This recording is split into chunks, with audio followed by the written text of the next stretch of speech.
How's it going? Artificial Artistry is back, and we are going to go ahead and make a logo using MidJourney. I've been meaning to rebrand my real estate photography business. I thought, well, why not use MidJourney to generate some ideas, and then I can vectorize it, tweak it if I need to, and then use that as my logo. So let's jump right in. So here we are at my homepage on MidJourney.com. You can see some of the things that I've had MidJourney generate.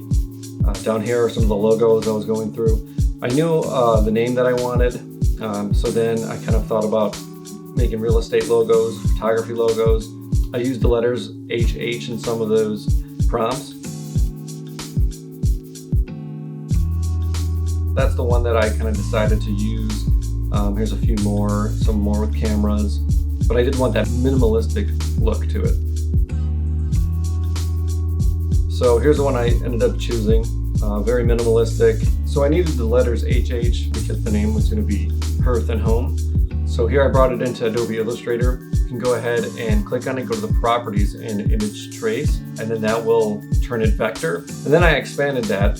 And then after expanding it, I just deleted all the pieces that I don't want and kept the ones that I do want. From there, I kind of just flipped the colors so that way the logo is black.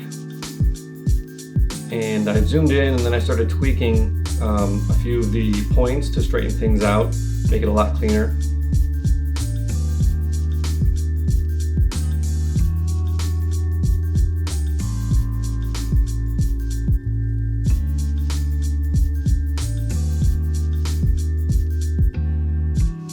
Once that is finished, I brought it into Photoshop and I layered it over the MidJourney generated logo. And then I created a new layer to kind of replicate the gradient that is going on in this logo.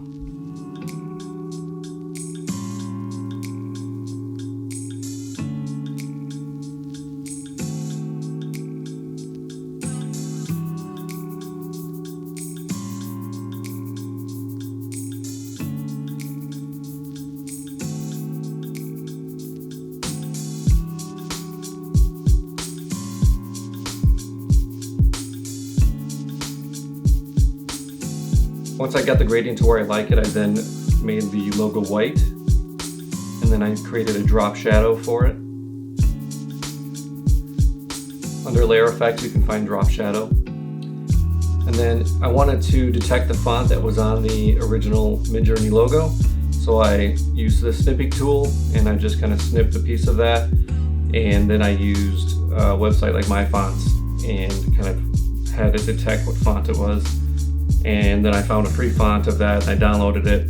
I didn't end up using that font, but that is something you can do if you want to find out what font was in the logo that you generated. Here I'm kind of just messing around with different fonts to see what works or what I like.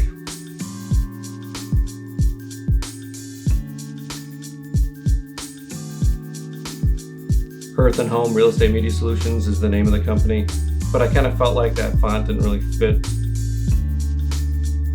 But for now, I'm just going to create a couple guidelines to help center the logo. I finally decided on a more of a type font. And this is the final product. And there you have it. I hope you enjoyed this video. If you found it helpful, please hit that like button. And if you want to see more like this, consider subscribing. We'll see you in the next one. Thank you.